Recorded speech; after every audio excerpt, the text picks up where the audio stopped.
Hey guys, be sure to like me on Facebook and follow me on Instagram for extra content you won't see here. Click the links in the description below. Hey, what's up everybody? Evan for another action figure review. Today we're going to take a look at the Star Wars The Black Series 6-inch Hasbro Range Trooper action figure. This is the Trooper from Solo, a Star Wars story. So it's a Trooper we have not seen before. Those of you interested in the new wave can check it out over at bigbadtoystore.com. I provided a link in the description down below where you guys can check it out yourself. This is number 64 in the set. On the back, we do have another picture of him, and we do have a read-up that says, Range Trooper, the Imperial expansion requires the settlement of vital operations on remote outpost worlds. These frontier stormtroopers form a backbone of stubborn defense against would-be thieves and pirates. So without further ado, you guys know what's next.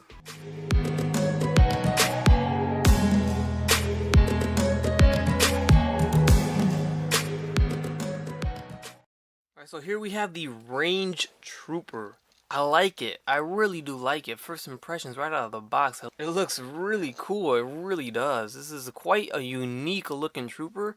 I feel like with every Star Wars movie they are kind of like entitled to make a new trooper of some kind to, I guess, make toys, right?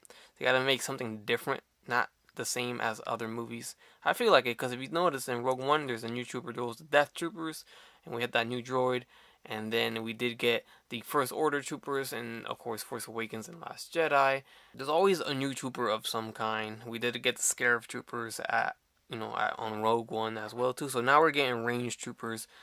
So there's always a new trooper, it seems like, which isn't bad, I guess, but you got the idea of why they do it. At least that's what I feel. Anyways, this is very cool. I like the look. He's a very bulky. It's pretty obvious that he works in the snow or in cold weathers only because he's packing a lot of warm clothes here.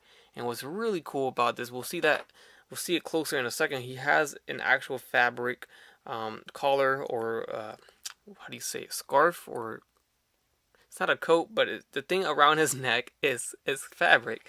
I can't think of the word right now, I'm sorry. And it looks amazing. I really like the look of it.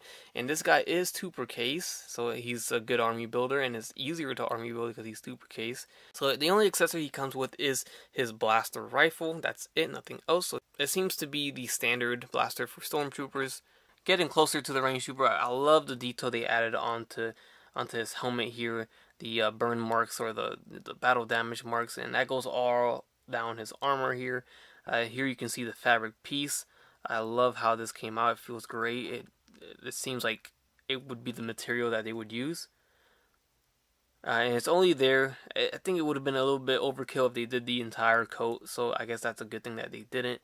So here, it's just a soft plastic. I have to say though, I think that this piece here, I know it's kind of weird because my background's white, so I'm going to put my hands behind it. This piece here really makes the figure that much better. The fact that this is fabric, it makes it just so unique and very cool to look at. And I think they did a good job with it. So we got the buttons here on his torso painted as well. And that goes down to his arm too. And then when you get to his feet or his legs, I mean, this is very, very different. Very cool though. The sculpt going on here. This is the design of this trooper, and it's just very different, and I like the way it looks. I'm interested to see how it works. I feel like this is probably more detailed in the movie because the fact that this is all just white grayish color, and then the only thing colored are those 2 buttons here and the little tubes on the back. I feel like, I don't know, these pipes and pistons are probably a different color in the movie.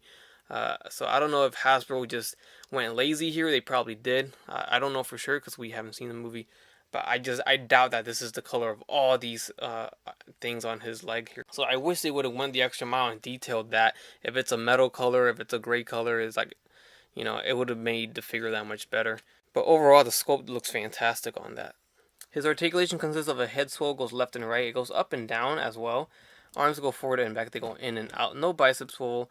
There is a single jointed elbow with a swivel at the elbow. Here you can't see it. There it is. Swivel at the wrist with a hinge. There's a waist swivel / diaphragm joint that swivels, goes forward and back. We do have the legs going forward as much as that allows it to. In and out more so. There are thigh swivels.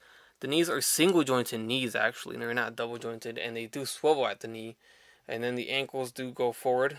Good range there, look at that. And they pivot, not so much. It looks like they tried, but you know, the armor here kind of does not allow that to happen. Worth mentioning, a piece of the fabric kind of started coming off the side, so I would say be careful with it. I don't know if this is just a trend or maybe just mine had this extra piece there, but I wouldn't pull on it too much. There we have him next to Han Solo from the same wave, the same movie. You can see how he stands a tad bit taller than Solo there, and then putting him next to Tarkin from the same wave, he stands just a tad bit taller than Tarkin as well. So as you see, he does hold his blaster rifle just fine. Got the trigger finger there, and then the other hand can go under the barrel there. Hold it with one arm if you want to. So that looks pretty decent. I like that. So I'm glad he holds his weapon just fine. The pivot on the ankles being hindered kind of messes it up if you're trying to get him more dynamic. So he's just a little hard to articulate since he's so bulky, so you got to keep that in mind. He's quite the beefy figure here, but I do like that fabric. It makes it look that much more unique and different, and just very nicely done by Hasbro. I like that. So with that said, that pretty much is it. I can't say anything else. It's a pretty decent figure. I like it. I actually like this more than the Han Solo one. So yeah, I hope you guys enjoyed the review. Leave a like if you did. Leave a comment. Subscribe if you haven't done so already. And as always, guys, have a great day. Bye.